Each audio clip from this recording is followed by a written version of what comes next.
So we're going to get into our first case study on active citizenship. And this case study is all about the civil rights movement, which took place from 1954 until 1968.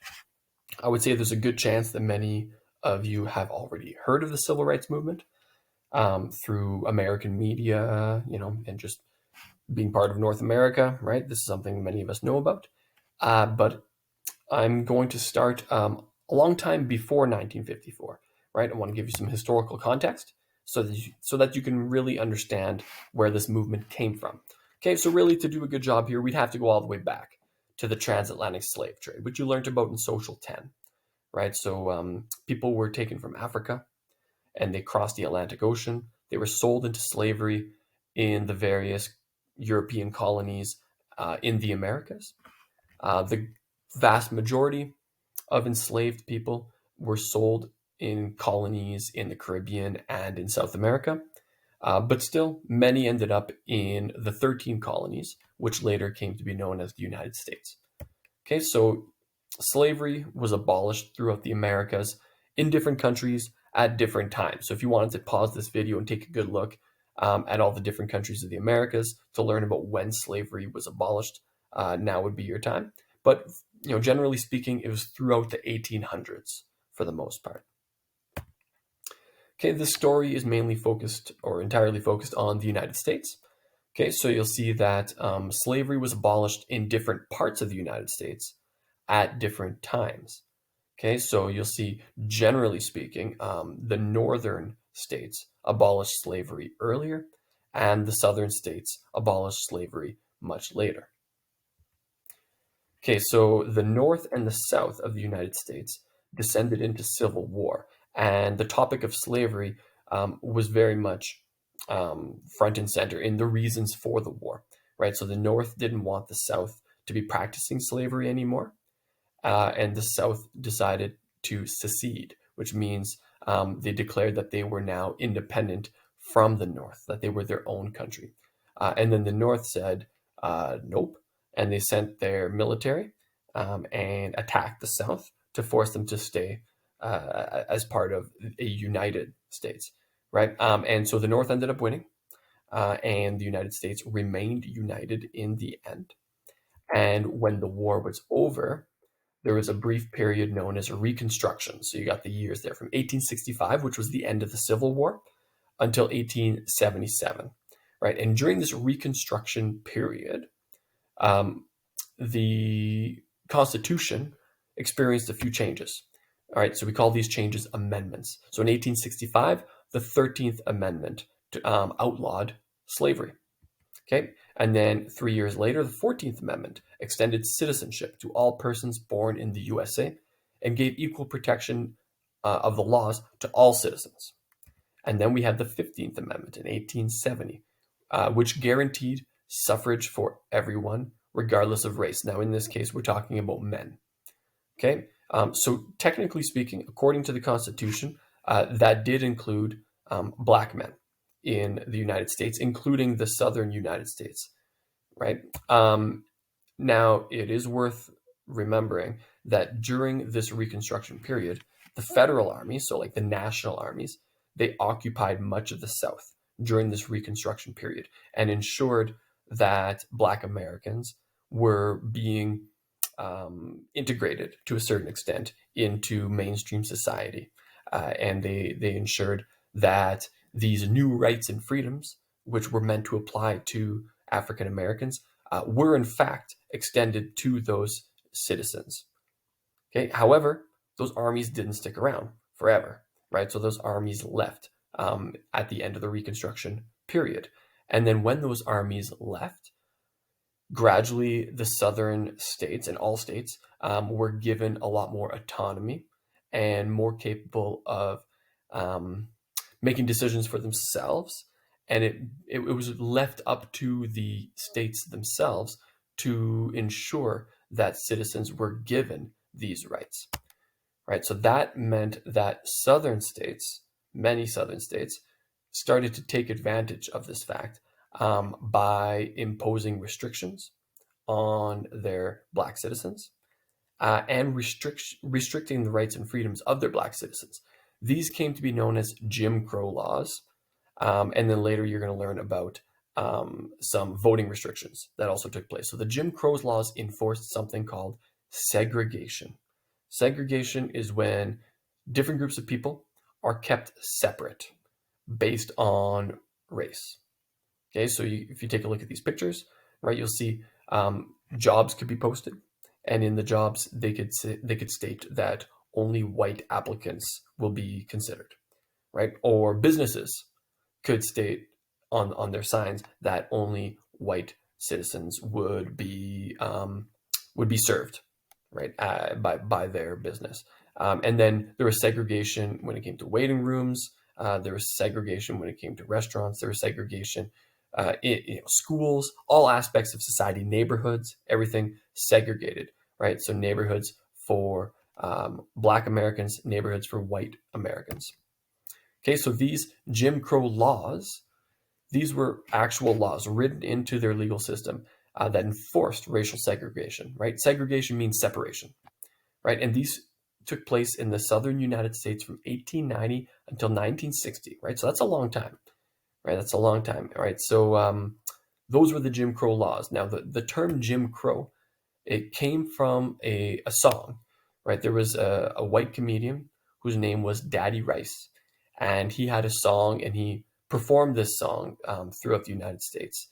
And in this performance, he was dressed in blackface, and he would mimic and mock a physically disabled African slave whose name was Jim Crow.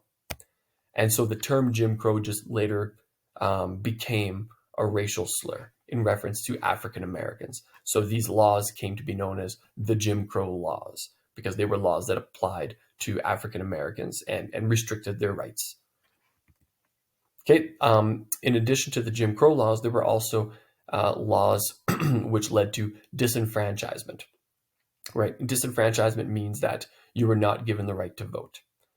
Okay, so these were laws and practices in the southern United States which prevented African Americans from being able to register to vote. So remember, with the amendments to the Constitution, which were passed during the Reconstruction period after the Civil War, African Americans technically, African American men technically had the right to vote according to the Constitution. But because of these disenfranchisement laws and practices, in practice, African American men were unable to register to vote. So they were not able to go and actually practice that constitutional right that they had. Okay, so here are some examples. We call these voter suppression laws, right? That's a term you might have heard of more recently. Okay, so an example.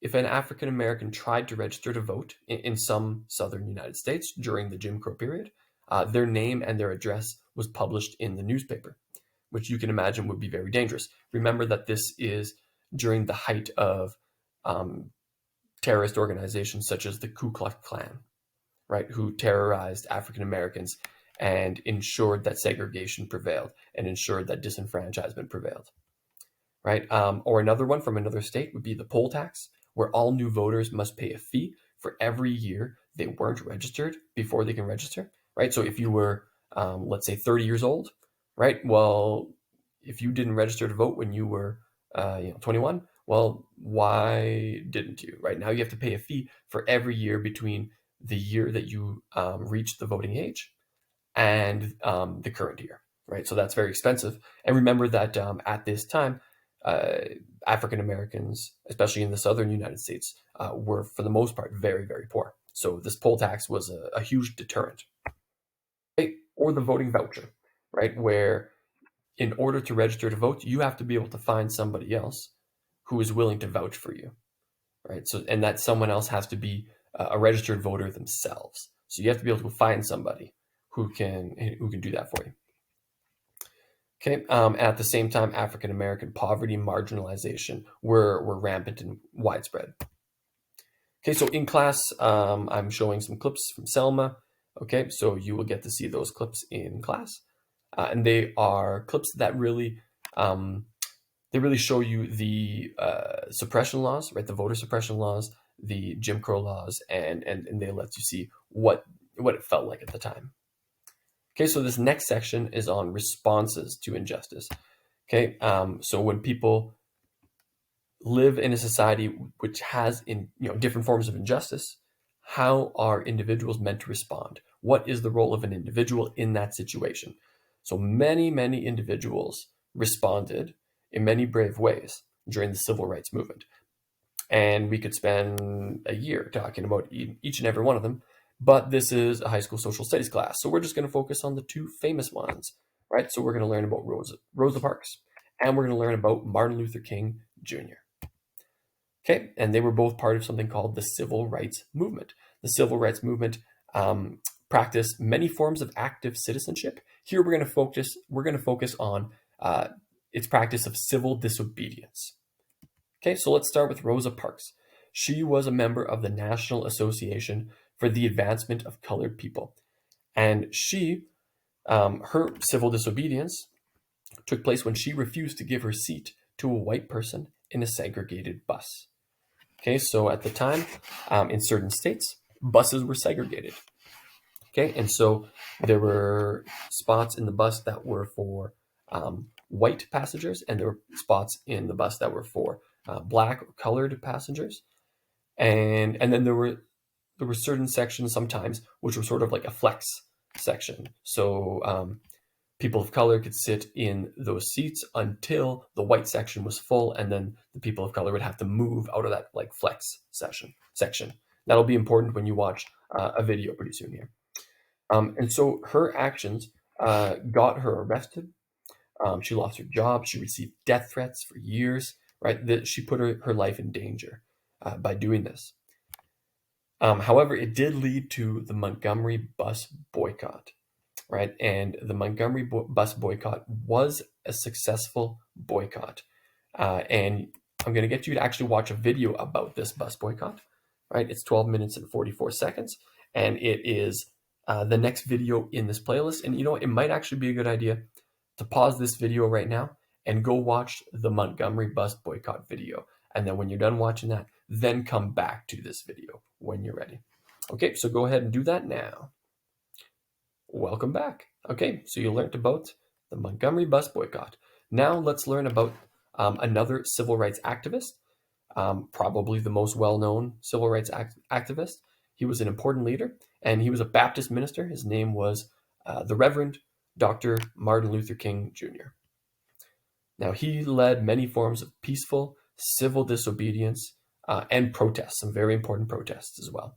Okay, one of his protests was the March on Washington, which took place in 1963, right? And in this march, there were, as you can see in the photos, hundreds of thousands of African Americans and also some white Americans who joined them to advocate for civil and economic rights of African Americans, right? And this March on Washington is it's a very big moment in American history, and it is credited with helping pass the Civil Rights Act of 1964, which outlaws discrimination based on race, color, religion, sex, etc. Okay, and an example of civil disobedience that Martin Luther King led was a series of marches from the city of Selma to the city of Montgomery. And I'm going to show you some clips of that from the movie Selma as well in class.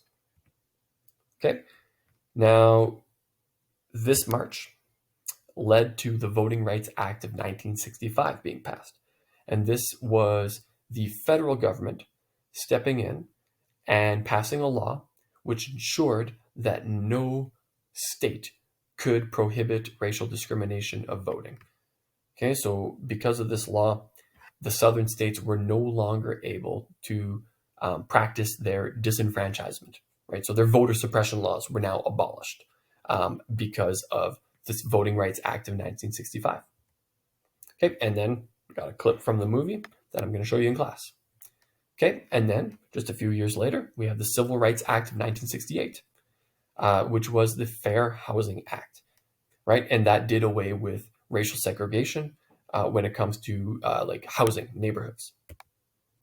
Okay, so Martin Luther King, he received the Nobel Prize for the work that he did, his peaceful demonstrations were very effective and did a lot of good for ensuring that there is equal treatment of people and people are given their rights in America.